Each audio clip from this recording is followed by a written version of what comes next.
Part of me is super thankful that this is all just a joke and that this was all faked and this is all just kind of a stunt or a publicity stunt. But another half of me is really, really, really mad because now I'm the joke. How's it going, bitches? It's me, Latino Wash, Aunt Jemima, and yes, we're touching back on the situation already. So for anybody that doesn't know the situation, there is a man named Brandon who was found on True Life, I'm Addicted to Porn. And he essentially said that he was paying $62,000 to a OnlyFans model named Ruby Rose. And he says he gets this money through cryptocurrency. And his whole character throughout the situation was pretty much just to act like an obsessed stalker, pornophile, porn addict, lunatic. And throughout the whole situation, Brandon was sending some of the most down cataclysmic texts I've ever seen. He was sending dictionaries worth of text to Ruby Rose, and he was labeled on the top of the screen as Brandon the Weird OF Fan. He was later on Adam22's podcast called No Jumper, where he essentially tells the whole story, where he says he didn't pay a single dollar, and this is all just kind of a thing that he was kind of doing. Today we're having a conversation with perhaps one of the greatest gooners of our generation. Do you relate to that term? I relate, yes. I guess I'm a gooner. What's a gooner exactly? A gooner is like a guy who spends a large percentage of his time in his basement, bedroom, etc. Multiple different monitors set up, corn playing on the monitors, and oftentimes they're known to pleasure themselves 7 or 8 times in a day. Okay, I guess we could go along with that. I mean, yeah, I guess that's me. That sounds familiar. You got 7 or 8 in you? No, No? How many? probably like 3 or 4. I don't know why the fuck he just answered all those questions so easily. He also later confesses that he didn't know what he was getting into. He was just taking a picture with Ruby Rose, and this is all just some kind of weird promo thing that he was getting into. He didn't exactly know the full situation. So if anything, the situation kind of looked like it was happening backwards. He did know one thing though. They were going to use Brandon as a advertisement thing, but not really as a punching bag. Brandon knew that he was going to be used for advertisement, but he didn't know that he would also be used as a punching bag, because what he essentially did was the studio, he confesses later, offered to pay for a tattoo portrait that would go on the back of Brandon's leg. But Brandon never knew that he would also be portrayed as a stalker, obsessive fan. So think of it like this. You're going to be paid to advertise something, and the corporation's going to pay you a plethora of different things to get done for the advertisement.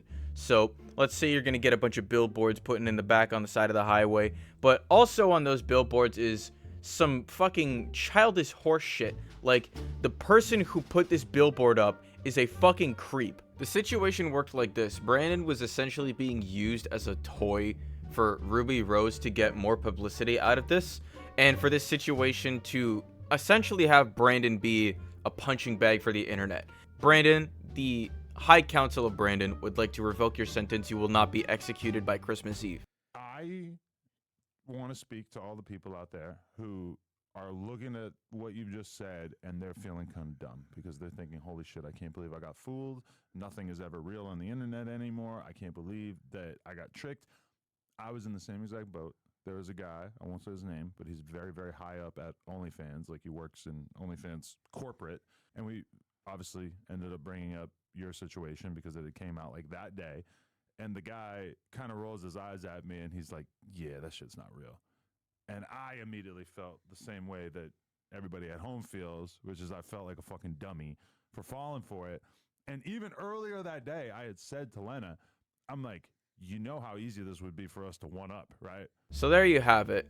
Every talentless commentary channel, mine included, has just been duped. We've all been swarming towards this topic like flies on shit, just giving Ruby Rose more publicity and more attention. On the other hand, damn, Ruby Rose. It made That's me tricky. think a lot I too. didn't know that you were gonna bust that move out.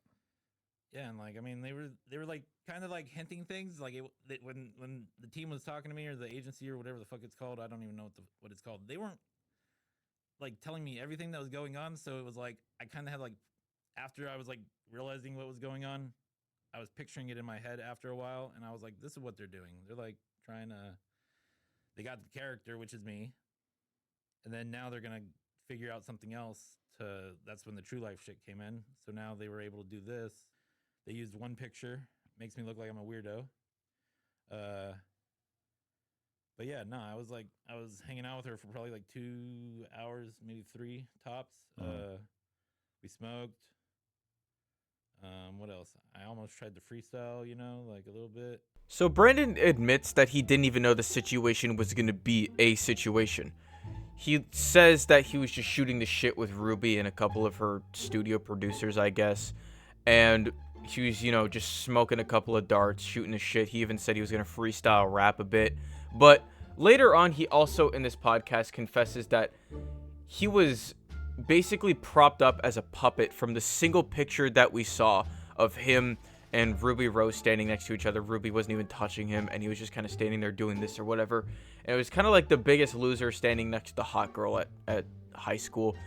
And what later spawned from this was fake text messages.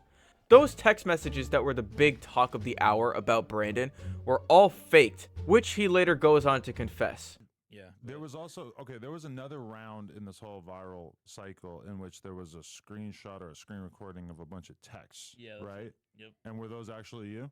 No.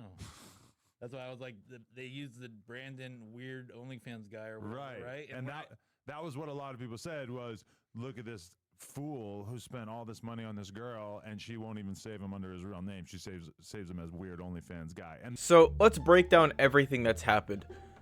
I guess Ruby and Brandon meet somehow, and they essentially just start shooting the shit. They take a couple of pictures. One picture where it looks weird, and they're like, okay, this is the one. Now, let's make a situation out of this. Let's fake a screenshot where he has a bunch of money that he sent to her through OnlyFans. And let's now just make it... Let's fake text messages and make this seem like Ruby Rose is the most worth it OnlyFans model. Basically, what they're saying is they want to use Brandon as a billboard and a punching bag for advertising Ruby Rose and making him look like a fool. All the while, Brandon didn't know a single thing about what was actually going to happen. That's what you get for fucking with evil hoes, brother. Another lie that he also refutes is the amount of money that he spent.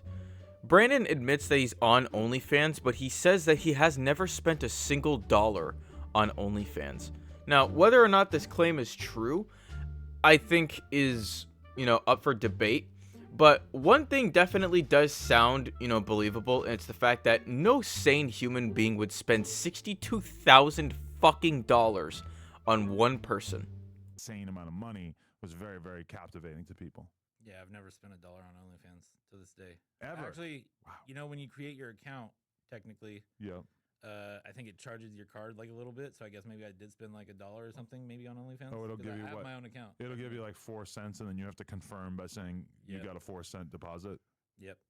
So what to take away from this situation? The full situation was pretty scummy. Ruby Rose probably definitely 100% used the past of Brandon and essentially used him as a, like I said earlier, just a advertising billboard and a punching bag for the internet at the same time, and tried to capitalize off of the fact that she could use something as believable as this. The reason why it's believable is because Brandon was found on True Life, I'm Addicted to Porn, and she could use the internet's ability to look anywhere at any point in time to look for, documented videos of Brandon's past and say, hey, look, this was him. So you know what? Yeah. Or she doesn't even have to do that, because guess what? The internet did that for her. See, everyone, this is his past. He's a porn geek, so this must be true, right? And it's gotten so bad that Brandon even confessed that he can't go out in public anymore because people notice that this is the guy who spent $62,000